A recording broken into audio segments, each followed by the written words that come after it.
Hi guys, we're gonna be doing the Indian Ocean trade route. This has to be the funnest one out of them all in my opinion. We're gonna start by putting this blue eyeshadow and we're gonna put it on the insides of our eyelids, maybe a little bit over the crease as well.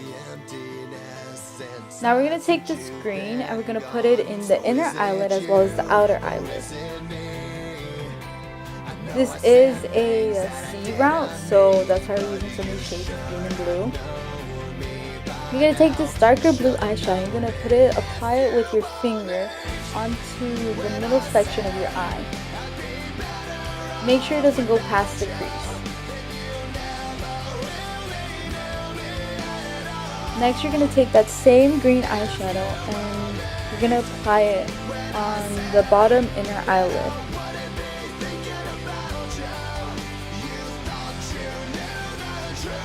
Take the light blue eyeshadow and apply it to the rest of your bottom eyelid.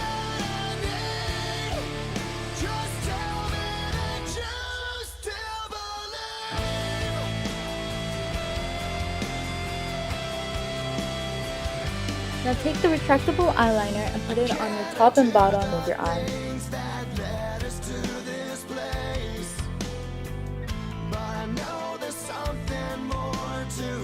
You don't have to add a wing if you don't want to, but I'm used to doing that too.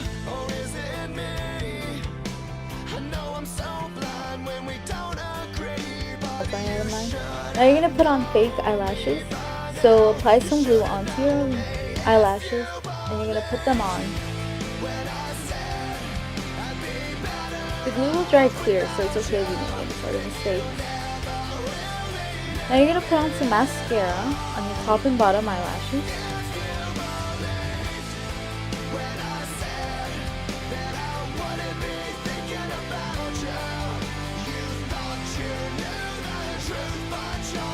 Now I just took an old mascara brush that I haven't used in a while and I cleaned it out to remove any sort of excess eye mascara that I may have. You can do this too if you want to. I'm now going to put foundation.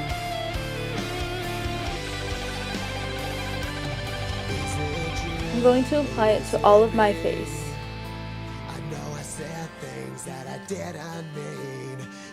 Next I'm going to take some powder and I'm going to apply that as well.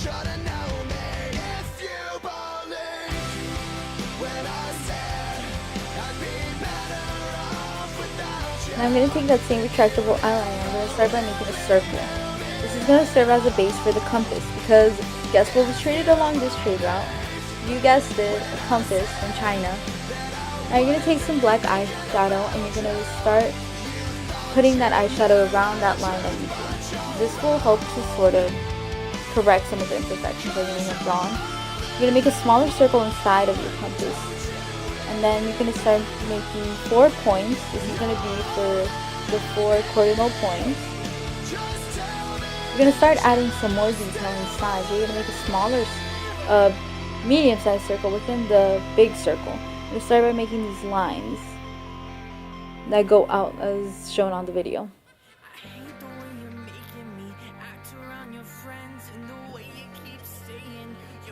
Now take this liquid eyeliner and you're going to start coloring in half of your points, I guess you could say. And you're going to do this for every single one. You're also going to do little circles inside the small circle, just add a little more detail. Now you're going to take that same liquid eyeliner, you're going to start coloring every other square on the detail from the outer ring. This is how it should look.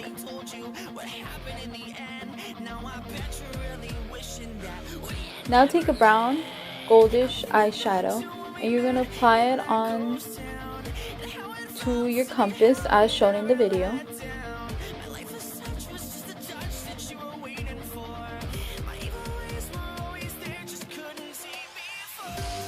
Now you're going to start taking that same liquid eyeliner, you're going to start putting the directionals for each of the coordinate points.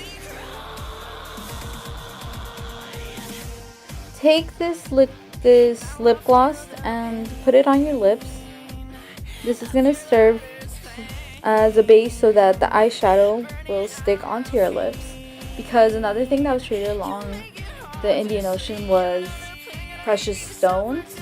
So in order to represent that, we're going to take this purple eyeshadow and we're just going to put it on half of our bottom lip and half of our top lip.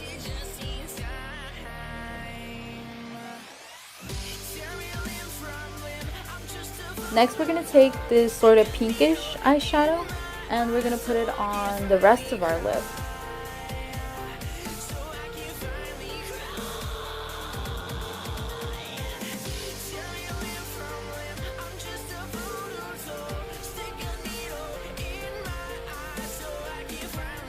Next, take this light green and put it in the middle section of your lip. These again are just colors of precious stones that I thought would look nice.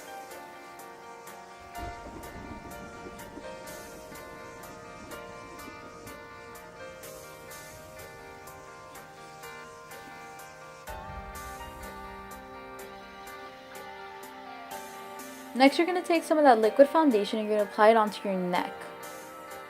And also some of your chest, I guess. You're going to take the liquid eyeliner and you're going to start drawing out what would be Africa, Madagascar, Saudi Arabia, India, and the coast of China. It doesn't have to be perfect unless, of course, your teacher is Mr. Pearl, and then you seriously need to go print out a stencil because after all of the map quizzes that he does, he will get mad if you cannot draw these places perfectly. But if you don't have him, then it's okay. You're gonna also take the liquid eyeliner, and you're going to start drawing the trade routes, the lines of the trade routes. They're basically just along the Indian Ocean, connecting all these places together, the Swahili states and Cairo, whatnot, all these other places. You're gonna make these little circles along your neck as sort of a chain for this necklace.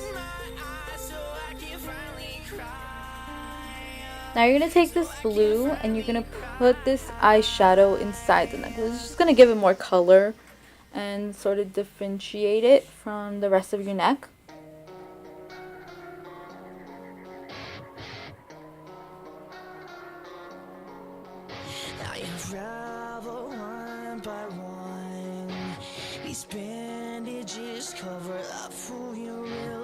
And there you have it. This is the final look. I hope you really enjoyed this tutorial. I tried curling my hair, but obviously that was a fail. But if your hair is long enough, you can totally try to curl it to sort of represent the waves of the ocean. And yeah, I hope you enjoyed it. Hi there. So today we're talking about the Indian Ocean trade routes. And this trade route occurred during 100 CE to 200 CE. Basically, it was the preferred method of trade before the Mongols. Because once the Mongols secured their routes, it was like, nope, that's cheaper, that's better, we want to do that instead. But up to that point, the Indian Ocean trade route was the most reassuring trade route as well as the most inexpensive. That was creepy. The Indian Ocean trade routes would travel through monsoons, and what they would do is that once the current was good, they would go from point A to point B and then back during certain times of the years, and it got down to the point where they could tell you what day you needed to travel. And that was super efficient because now they knew, if I go this day, I'll be back that day. And they could also travel and they could collect a lot of goods because they have this boat to take it all in. And obviously there was a large market, of which a lot of them were Muslims. You're probably wondering, why were there a lot of Muslims? Well, if you converted, then you were really reassured that the other person wasn't going to cheat you, and it worked vice versa. Because once you converted to Muslims, you converted to Islam. You had certain...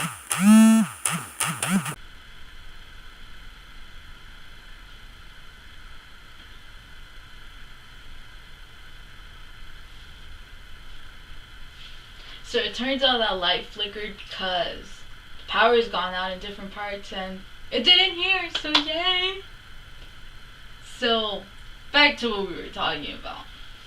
Converting, merchants converting to Islam happened a lot because once you converted to Islam, there were certain values that you had, and a lot of them were involved with don't cheat the other person. So if you're not cheating them and they're not cheating you, that is good trade.